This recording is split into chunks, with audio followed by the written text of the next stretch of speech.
ஆன்மீக சொந்தங்கள் அனைவருக்கும் அன்பான காலை வணக்கம். நாம் நம்மளுடைய சேனலில் தொடர்ந்து நிறைய சுவாரஸ்யமான ஆன்மீகம் சார்ந்த தகவல்களை தாங்க பார்த்துட்டு வந்துட்டு இருக்கோம்.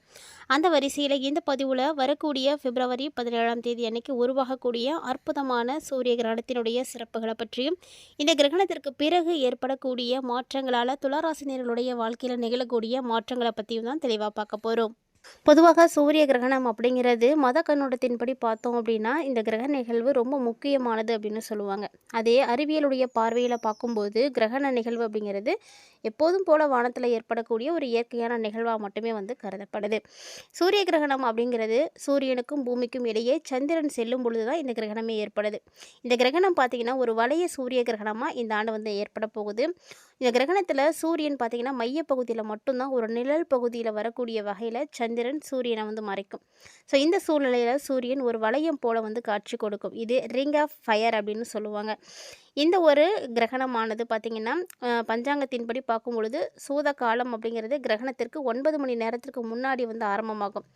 இந்த சூத காலம் அப்படிங்கிறது தோஷ காலம் அப்படின்னு சொல்லுவாங்க. ஸோ இந்த காலத்தில் பூமியினுடைய வளிமண்டலம் மாசுபடுவதாக சொல்லப்படுது.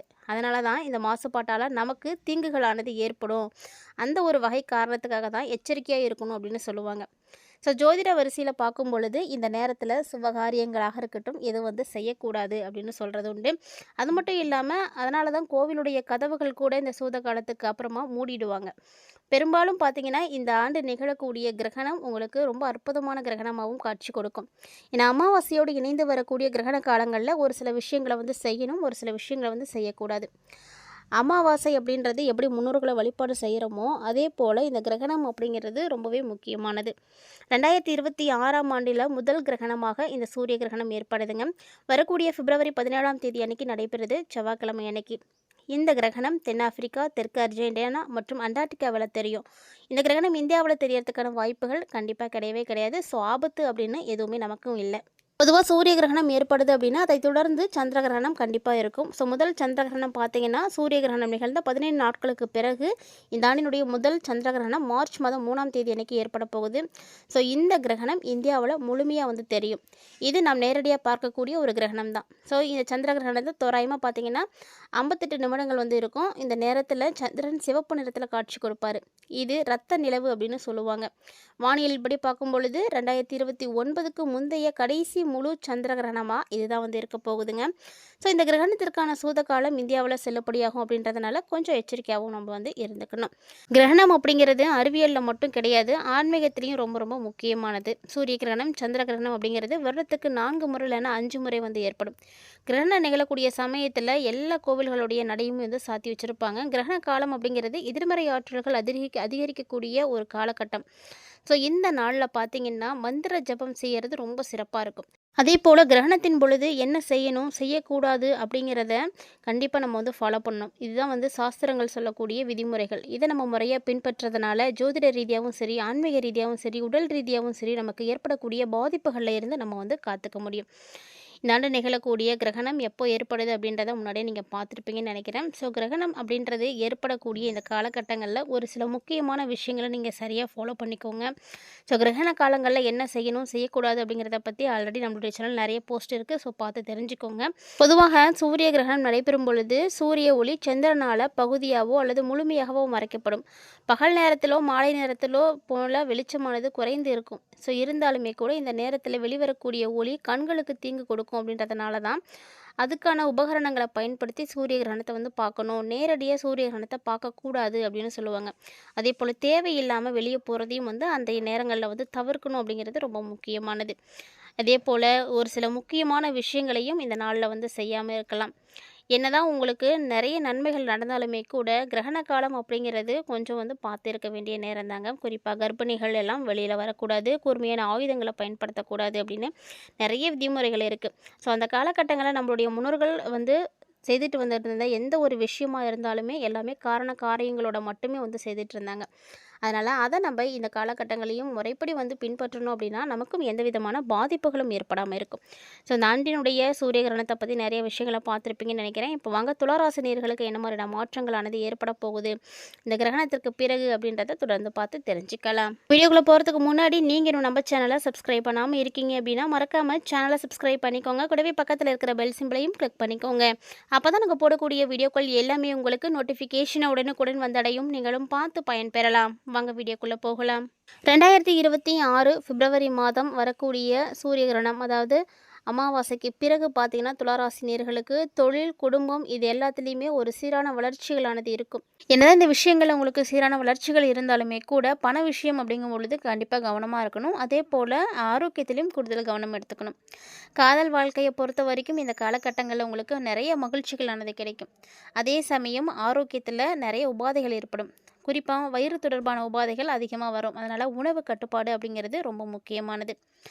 இந்த மாதம் பொருளாதார ரீதியாக பார்த்தீங்கன்னா நிறைய வாய்ப்புகள் உங்களுக்கு வந்து கிடைக்கும். ஸோ கிடைக்கக்கூடிய வாய்ப்புகளை எல்லாத்தையும் நீங்கள் சரியான வழியில் பயன்படுத்திக்கோங்க. வாய்ப்புகள் இருக்குது அப்படின்றதுனால உங்களுக்கு நிறைய வருமானம் கிடைக்கும். அதே நேரம் தேவையில்லாமல் செலவுகளும் ஏற்படும். முடிஞ்ச அளவுக்கு தேவையில்லாத செலவுகளை எல்லாம் தவிர்க்க, பெரிய முதலீடுகளையும் தவிர்த்துக்கோங்க. சின்ன சின்ன சேமிப்புகளில் கவனம் செலுத்துனீங்க அப்படின்னா சிறப்பான வாழ்க்கையானது கிடைக்கும்.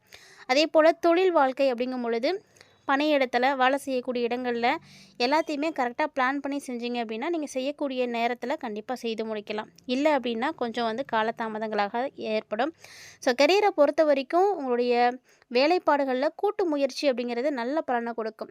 ஸோ நீங்கள் தனித்து செயல்படாமல் உங்களுடைய பார்ட்னரோடையோ இல்லைனா ஃப்ரெண்டோடையோ இல்லைனா உங்களுடைய நலம் விரும்பிகளோடையோ சேர்ந்து நீங்கள் எதுவும் வந்து ஒரு விஷயத்தை செய்கிறீங்க அப்படின்னா அந்த தொழில் வந்து நல்ல வளர்ச்சிகள் அடையிறதுக்கு வாய்ப்புகள் இருக்குது. ஸோ மேலும் பார்த்திங்கன்னா தொழில் வளர்ச்சி நல்ல ஒரு சீரான பலன்களும் கண்டிப்பாக கொடுக்கும். ஆரோக்கியம் முன்னாடி சொன்ன மாதிரியே வயிறு பிரச்சனை, செரிமான பிரச்சனைகள் இது மாதிரி சின்ன சின்ன பிரச்சனைகள் வந்துகிட்டே தான் இருக்கும். அதனால் அடிக்கடி வெளி உணவுகள் எல்லாம் தவிர்த்துக்கோங்க. அதே போல் சரியான நேரத்துக்கு சாப்பிட்றதும் ரொம்ப முக்கியமானது.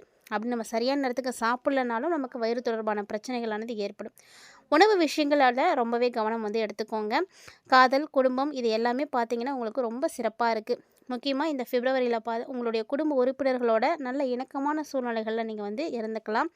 மேலும் இந்த காலகட்டங்களில் துளாராசி நேயர்களுக்கு பார்த்தீங்கன்னா ரத்த பந்த உறவுகளாக இருக்கட்டும், தாய்வழி உறவுகள் இவங்களுடைய விஷயங்கள்லாம் நீங்கள் கொஞ்சம் கவனமாக இருக்கணும். ஏன்னா இவங்களுடைய விஷயங்களில் தான் உங்களுக்கு எதிர்மறையான எண்ணங்களானது இப்போ ஏற்படுற மாதிரி இருக்கும். ஸோ அதனால் இந்த மாதிரியான எண்ணங்களை வந்து தவிர்க்கிறதுக்கு முயற்சி பண்ணுங்கள்.